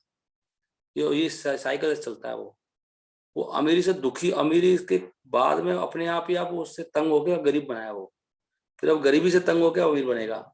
ये तो ऐसी चक्कर है, अब इसमें लग जाते हैं हम लोग। जब गरीब होते हैं तो अमीर बनना चाहते हैं, अमीर होते गरीब बनना चाहते हैं। ये जी पता है प्रभु आपको जी। बात? हाँ प्रभु जी पहले ये पहले भी डिस्कस की थी आपने कई बार ये ये वाली बात ना। माया है, अपने आप ही बन जाता है व्यक्ति, वो ऑटोमेटिकली उस स्थिति से वो ऐसा हो जाता है, उसमें अपने आप ही गरीबी आप पहुंच अपने आप ही हो जाता है, वो ऑटोमेटिक सिस्टम है। जैसे अपने आप ही वो गर्मी आती है, गर्मी में सर्दी आती है, सर्दी बाद गर्मी आती है, ये साइकिल है। लोग इसमें उलझ जाते हैं, बस द्वंद्व में घुस जाते हैं। यही तो ये सब चैंटिंग समझ में आएगा। ये भगवान, जैसे मैं कह रहा हूँ ना, भगवान जब तक नहीं चाहेंगे ना समझ नहीं आएगा। जब भगवान रिलेशन है, आप लगे क्या ड्रामा कर रहे हैं, फालतू कर रहे हैं, लोग पागल हैं। अभी प्रभु जी ब्रेन ना वो बंद हो गया, मतलब मुझे लग रहा है सारे गेट दरवाजे बंद तो रखे हैं उसके ना, भगवान जब वो उजाले से उसको खोलेंगे जब खुलेगा वो। हाँ वो सरेंडर नहीं हो रहा, इसका इसका मतलब लगता है सरेंडर नहीं हो ना अभी। इसका मतलब जब सरेंडर होता है ना व्यक्ति, उसको सारी रिलेशन आती है। आप सोच के देखो, जो व्यक्ति ब्रह्मचारी बनते हैं ना, वो उनके घर में होता क्या होगा, आप सोच के देखो। आप किसी का लड़का अच्छा पढ़ा लिखा, बहुत जबरदस्त IIT करके घर छोड़ के भाग गया अकेला। एक के पिता को तो हार्ट अटैक हो गया था, बता रहे थे हार्ट अटैक हो गया था। हाँ प्रभु और जी ये इस लेवल का रिस्क ना यही नहीं ले पा रहे हैं मतलब। तो वो जो उनकी रिलाइज जो समझ जाते हैं ना, पूरा गटर है यार दुनिया कैसे, यार ये सब माया ऐसे जो प्रकोप करती है। माया नाना रूपों में आती है, हर एक के सामने अलग रूप में माया आती है। माया के बहुत जल्द, माया के साथ एक ही तरीका है, प्रार्थना करो भगवान के साथ और चैंटिंग करते रहो, हे भगवान। जब भी कोई मुसीबत आए ना, जैसे आप सामने देख रहे हो रहा है, माला उठाइए और चैंटिंग करो, हरे कृष्णा कृष्णा कृष्णा, दिमाग मत लगा वहां पे, चैंटिंग के सारा लो, हरे कृष्णा कृष्णा कृष्णा हरे हरे, फिर आपको प्रकाश आएगा। फिर आप चाहे माया उसमें हो ना जगह में, तभी आपको दिखाई देने लग जाएगा क्या हो रहा है। जी चैंट भगवान की कृपा, भगवान नहीं सुना सकते वास्तव में, जीव को कुछ समझ नहीं आएगा। ये बात यही तो कह रहे हैं वसुदेव जी, भैया आप ही तो बुद्धि हो, आप ही समझ सकती हो, आप ही सब कुछ हो। तो भगवान की कृपा तब नहीं होती जब हम भगवान के लिए सरेंडर नहीं होते हैं। और सरेंडर होने का मतलब हमारे लिए भी साधना, हमारे लिए अभ्यास है सरेंडर। सुबह जल्दी उठना, जप करना, 16 माला सुबह करना जोर जोर से। ये नहीं करेंगे तो समझ में ही नहीं आएगा। जैसे जी प्रभु। बाहर का खाना खाते हो, मेरे ख्याल में आप ना अभी बाहर का खाते हो, तो कैसे समझ में आएगा बताना आपको? फ्री में मिल रहा है कुछ? यस प्रभु जी। हाँ, तो कैसे हो जाएगा? कुछ नियम तो कुछ फॉलो ही नहीं हो रहा, स्टैंडर्ड नियम तो कुछ नहीं है। Yes yes. तो भगवान की कृपा तब मिलेगी जब नियम पालन करेंगे। तो जी अब तो मैंने मतलब बिल्कुल ही नेग्लिजिबल ही कर दिया है, मतलब अब नहीं है ऐसा। और मोस्टली तो मैं अभी फ्रूट्स वगैरह ले जाता हूँ वहाँ पे भी, और खाना अपना घर से ही लेके जाता हूँ मतलब। हाँ, तो धीरे धीरे शुद्ध हो जाओगे आप थोड़ी देर बाद। अगर आप सारे नियम पालन करने लग जाओगे, फिर आपका वो सारा वॉल्व, सारे वो है ना, जैसे गाड़ी के सारे वॉल्व लीक हो रहे हैं, वो सब ठीक हो गया, गाड़ी सही चलेगी, आपकी स्पीड पकड़ ले। आपके वॉल सारे लीक हुए पड़े हैं ना,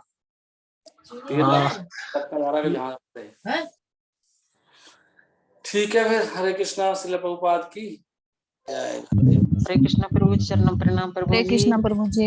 हरे कृष्णा। हरे कृष्णा प्रभु जी। हरे कृष्णा प्रभु जी। हरे कृष्णा प्रभु जी। प्रसाद ले लोगों को। कौन कौन धुरंधर भक्त हैं अभी जाग रहे हैं जो? हरे कृष्णा प्रभु जी। हरे कृष्णा हरे कृष्णा, हरे कृष्णा, हरे कृष्णा प्रभु जी।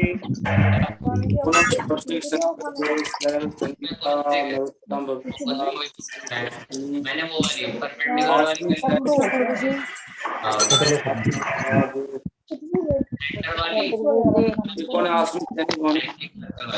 हरे कृष्णा प्रभु